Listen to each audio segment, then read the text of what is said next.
Bonjour, je suis le docteur Hugo Pergeline, je suis médecin au Centre Ressources Autisme PACA et je fais aujourd'hui une vidéo de présentation et d'introduction pour les troubles du spectre de l'autisme.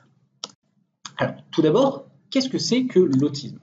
Le mot autisme, c'est un terme générique qui désigne en réalité un déficit de la communication sociale qui s'accompagne de comportements stéréotypés et qui va débuter dans la période précoce du développement, c'est-à-dire au tout début du développement.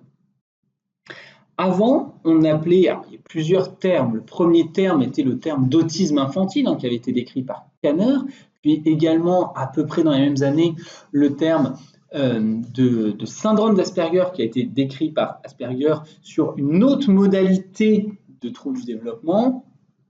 Et également, on avait une médecin ukrainienne, Sourareva, qui avait décrit ces mêmes troubles, ces mêmes difficultés chez des enfants au début du XXe siècle. Dans la classification, parce qu'on a des classifications médicales des différents troubles, des différentes maladies, dans les classifications internationales, on appelait ça anciennement les troubles envahissants du développement. Et le problème, c'est que dans cette catégorie de troubles envahissants du développement, on avait plein de petites cases, syndrome d'Asperger, autisme infantile, troubles envahissants du développement non spécifiés, syndrome de Rett. Et en fait, même au sein d'une case, ce n'étaient pas des patients qui étaient toutes les mêmes, ce n'était pas parfaitement homogène. Donc, dans les dernières classifications, ça fait maintenant 10 ans qu'on utilise la classification du DSM-5, qui est reprise dans la CIM-11, dans la classification internationale des maladies, 11e version, on parle de troubles du spectre de l'autisme. Cette notion de spectre, c'est la même qu'on peut retrouver dans le spectre lumineux, c'est-à-dire qu'on a de l'ultraviolet à l'infrarouge et au milieu on a toutes les couleurs de l'arc-en-ciel. C'est un peu la même idée dans le spectre de l'autisme, c'est-à-dire qu'on a un même secteur développemental qui va être touché, la communication sociale, les comportements stéréotypés, mais les expressions sont très variables d'un individu à l'autre. On a des expressions de symptômes qui peuvent être complètement différentes. Donc, c'est pour ça que ça nous amène à mieux réfléchir à une prise en charge individualisé, vraiment en fonction de l'individu. On ne fait pas des protocoles en fonction de cases diagnostiques, mais vraiment en fonction de l'enfant avec lequel on va travailler. Finalement, cette notion de spectre, elle nous permet d'être plus précise sur la prise en charge individuelle des patients. Quel est le mécanisme sous-jacent des troubles du spectre de l'autisme? Alors, pour comprendre les troubles du spectre de l'autisme, il faut comprendre la notion de neurodéveloppement. Le neurodéveloppement, qu'est-ce que c'est? Ce qu'on appelle neurodéveloppement, ce sont toutes les étapes de maturation du cerveau, enfin du cortex du cerveau, de la naissance, même avant la naissance, in utero, jusqu'à la fin de maturation du lobe préfrontal qui se situe en neuroimagerie à peu près aux alentours de 25 ans. Donc entre 0 et 25 ans, c'est toute cette période-là qui nous intéresse nous, on va avoir différentes étapes du développement et ce développement normal, il va être sous l'influence, l'intrication de facteurs qui sont à la fois génétiques, qui sont innés, et de facteurs environnementaux, notamment par exemple in utero des facteurs toxiques comme l'alcool ou comme certains médicaments comme le valproate de sodium qui sont à risque d'avoir des incidences sur le neurodéveloppement. Le neurodéveloppement, c'est donc un processus qui est dynamique, qui se fait au fur et à mesure du temps et de l'âge de l'enfant, qui va progresser avec une intrication des différents processus entre eux. Ce sont donc des étapes qui sont successives, mais très intriquées les unes aux autres. Je prends l'exemple de l'alimentation, où pour avoir une alimentation normale, bien sûr, il faut avoir une expérience sensorielle alimentaire, mais également il faut les compétences de motricité qui permettent la mastication, la déglutition, mais également les interactions sociales, puisque l'enfant, surtout l'enfant en bas âge, n'est pas en mesure de se nourrir seul. Et toutes ces étapes-là vont s'intriquer les unes aux autres pour permettre le développement normal de l'alimentation. Il y a une partie des troubles dans les classifications qu'on appelle les troubles du neurodéveloppement, troubles neurodéveloppementaux. Ces troubles, en réalité, ce sont des atteintes, des décalages dans ce neurodéveloppement habituel. Ils touchent 5 à 15% de la population mondiale, donc ce ne sont pas des maladies rares, ce sont des maladies qui sont relativement fréquentes, et ça va être une atteinte d'une ou plusieurs de ces étapes du développement. Alors, l'origine des troubles du neurodéveloppement, elle n'est pas encore très claire. Ce sont des affections complexes, comme on a vu. Il y a une base qui est forcément génétique, mais il va y avoir des influences multifactorielles. C'est-à-dire que ce n'est pas forcément un gène qui est touché, qui est impacté, mais plutôt de multiples petites variations génétiques que nous ne sommes pas encore en mesure de vraiment pouvoir mesurer chez l'individu, qui, associées les unes aux autres, vont entraîner une vulnérabilité augmentée, d'avoir un décalage dans ce développement par rapport à la population générale dans une ou plusieurs étapes. Et ces différentes influences qu'il va y avoir de l'environnement vont jouer sur cette vulnérabilité. On identifie quand même des facteurs de risque très clairs, notamment la prématurité. Plus un enfant né avec une grande prématurité, plus il est à risque de développer un trouble du neurodéveloppement. Également, tout ce qui va être les antécédents périnataux, des AVC, des accidents vasculaires cérébraux périnataux, des accidents cardiaques périnataux, des infections, certaines infections périnatales sont plus à risque. Tout ce qui va être les retards de croissance, qui montrent que le développement in utero de l'enfant n'était pas parfaitement bien fait, homogène. Et également les antécédents familiaux au premier degré de troubles du neurodéveloppement, troubles du spectre de l'autisme, troubles de déficit de l'attention, qui vont majorer ce risque. Attention, je parle bien de facteurs de risque. C'est une augmentation du risque de développer un trouble du neurodéveloppement. Mais tous les enfants qui naissent prématurés n'auront pas forcément un trouble du neurodéveloppement. Il s'agit d'une vulnérabilité, mais l'expression de cette vulnérabilité va être très variable et elle n'est pas obligatoire.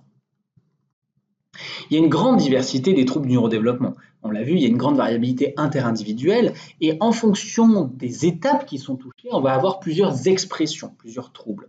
Et l'influence de l'environnement va beaucoup jouer sur l'évolution de ces troubles qui vont s'exprimer plus ou moins. Nous avons des classifications dans les troubles du neurodéveloppement qui sont bien établies par les classifications internationales, qui font en fait des petites cases diagnostiques, mais en réalité on voit qu'il y a un grand continuum. Il y a une association de ces différents troubles du neurodéveloppement, puisque comme nous l'avons vu, ce sont des étapes qui sont très intriquées. Donc l'atteinte d'une étape peut souvent entraîner une altération d'une autre étape. On recense plusieurs types de troubles du neurodéveloppement dans nos classifications, les troubles du développement intellectuel, les troubles de la communication au sens large, et les troubles du langage oral en premier plan, qui sont très fréquents, les troubles moteurs avec le trouble développemental de la coordination motrice en tête de file, anciennement ce qu'on appelait la dyspraxie, les troubles spécifiques des apprentissages, ce qu'on appelait avant dyslexie, dysorthographie, dyscalculie, les troubles déficit de l'attention, le TDAH, et justement les troubles du spectre de l'autisme qui font partie de ces troubles du neurodéveloppement. Maintenant, comment diagnostique-t-on un trouble du spectre de l'autisme? Le trouble du spectre de l'autisme, il est défini dans les classifications par l'association de deux grands syndromes. D'une part, le déficit persistant de la communication et des interactions sociales, et d'autre part, un caractère restreint, répétitif des comportements, des intérêts ou des activités. Ces troubles doivent être présents depuis l'âge précoce du développement, en réalité ils doivent être présents avant 3 ans, et on va exprimer plusieurs degrés de sévérité en fonction justement de la sévérité de l'atteinte dans la communication et dans le caractère restreint et répétitif des comportements. Au niveau de la communication, ce qui nous intéresse, c'est vraiment l'atteinte de la communication sociale. C'est-à-dire qu'on va qualifier dans les troubles du spectre de l'autisme l'association ou non d'un retard de langage, mais le retard de langage n'est pas systématique. C'est vraiment l'altération de cette pragmatique du langage, c'est-à-dire l'utilisation du langage dans une visée d'interaction sociale. Pour réaliser ce diagnostic, il va falloir réaliser un bilan diagnostique. Le bilan diagnostique, il a pour but initialement de vérifier que la trajectoire développementale, elle est effectivement en décalage dans ces domaines et que ce décalage est significatif. Ça, c'est le travail d'un médecin spécialiste du neurodéveloppement, que ce soit un pédopsychiatre ou un neuropédiatre, plutôt les pédopsychiatres dans le cadre du trouble du spectre de l'autisme. Pour aller voir un médecin spécialisé dans le neurodéveloppement, il y a plusieurs moyens. Selon la recommandation de la Haute Autorité de Santé de février 2020, l'adressage vers un médecin spécialisé de neurodéveloppement peut venir soit des médecins dits de première ligne, le pédiatre ou le médecin traitant, avec l'utilisation du carnet de santé comme outil de dépistage, soit l'inquiétude parentale est un critère suffisant pour demander une consultation neurodéveloppementale. L'inquiétude des parents doit être entendue puisque justement elle nous met la puce à l'oreille sur le fait qu'un enfant a peut-être un décalage qui est en difficulté, un décalage développemental. Alors après, l'inquiétude parentale ne signe pas forcément qu'il y a un trouble neurodéveloppemental, mais ça mérite au moins la vérification. L'objectif de cette consultation, c'est d'établir la réalité du décalage, son degré pathologique justement, significatif, et éventuellement de réaliser des bilans complémentaires dans des unités spécialisées. Dans les troubles du spectre de l'autisme, il est important aussi, pour comprendre le diagnostic, de comprendre la notion de trouble sensoriel. Nous avons tous une perception sensorielle du monde qui nous est propre, on a tous une manière de percevoir nos 5 sens, plus 2 sens qu'on oublie trop souvent de citer, qui sont le sens vestibulaire. Le vestibulaire, c'est tout ce qui va être les notions d'accélération, décélération et de rotation, et la proprioception. La proprioception, c'est la perception de son propre corps dans l'espace. Bon, là, je sais que mon bras est levé, j'ai les yeux fermés, je ne le vois pas, je ne l'entends pas, mais je sais que mon bras est levé parce que j'ai une proprioception qui me permet de percevoir mon propre corps. Ces différents sens peuvent être altérés. Cette altération, elle n'est pas forcément sur une modalité comme dans la surdité où clairement le sens est impacté, diminuer, mais cela peut être sur l'intégration sensorielle, la modulation sensorielle. Et donc, on va avoir plusieurs profils de patients qui présentent ces troubles d'intégration sensorielle. D'une part, les profils dits hypersensoriels, c'est-à-dire une surexpression à des stimuli sensoriels qui ne sont pas excessifs ou qui ne sont pas censés être douloureux, mais qui vont être trop ressentis par les patients. Chez les patients qui présentent un profil hypersensoriel, on peut avoir deux grandes réponses. D'un côté, la réponse, on va dire, craintive, prudente, ce sont les enfants qui, face à ces stimuli excessifs pour eux, vont plutôt se cacher, s'inhiber, se mettre de côté. Et l'autre réponse, c'est la réponse plutôt opposante, provocante, où là, les enfants vont essayer finalement d'arrêter ce stimulus qui leur est négatif par une réponse opposante.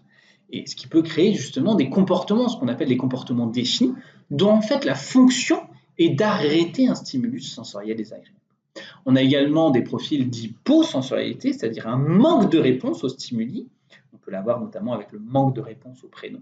Et également des profils de recherche de stimulation. Les recherches de stimulation, ça va être justement ces recherches sensorielles, parfois excessives, parfois stéréotypées, qu'on peut voir notamment dans le trouble du spectre de l'autisme, avec un exemple, les recherches de stimulation vestibulaire de rotation. Les recherches de stimulation, on les voit assez fréquemment dans le trouble du spectre de l'autisme, et justement, dans le critère B du caractère restreint, répétitif des comportements, ces recherches sensorielles font partie des symptômes qu'on va rechercher. Ceci dit, les troubles de la modulation sensorielle sont beaucoup plus fréquents que les troubles du spectre de l'autisme eux-mêmes, et on peut retrouver des troubles de la modulation sensorielle dans la population générale, même sans autres troubles du neurodéveloppement. Ces troubles sensoriels vont avoir un vrai retentissement, que ce soit au niveau émotionnel, puisque ça peut entraîner une vraie charge anxieuse dans les situations sensorielles qui sont trop désagréables. Des retentissements comportementaux, on le voit particulièrement avec les profils hypersensoriels opposants, où ça va avoir une vraie incidence, surtout sur la scolarité, mais également des retentissements moteurs, c'est ce que je décrivais sur les recherches de stimulation vestibulaire par exemple. Maintenant, comment prend-on en charge un trouble du spectre de l'autisme? Alors, les soins d'un trouble du spectre de l'autisme se font autour de ce qu'on appelle l'intervention précoce. Précoce, ça veut dire quoi? Ça veut dire avant 8 ans, si possible. Cette intervention précoce, elle repose sur 5 grands principes. Premièrement, elle est adaptée à l'enfant. C'est ce qu'on disait au début, la notion de spectre de l'autisme nous amène à considérer des enfants qui sont tous très différents les uns des autres. Et donc d'avoir une prise en charge qui est individualisée. Car un protocole de prise en charge ne va pas forcément fonctionner chez tous les enfants, justement. Il va falloir faire en fonction des difficultés de chacun. Donc, adapté à l'enfant, centré sur la famille. La famille, c'est le cœur des soins, puisque c'est eux qui sont quotidiennement avec l'enfant. Il faut que la famille, bien sûr, soit éduquée aux troubles du neurodéveloppement de leur enfant, mais également qu'elle puisse mettre en place les bons outils, les bonnes méthodes pour pouvoir accompagner leur enfant, mieux le comprendre, mieux interagir avec lui.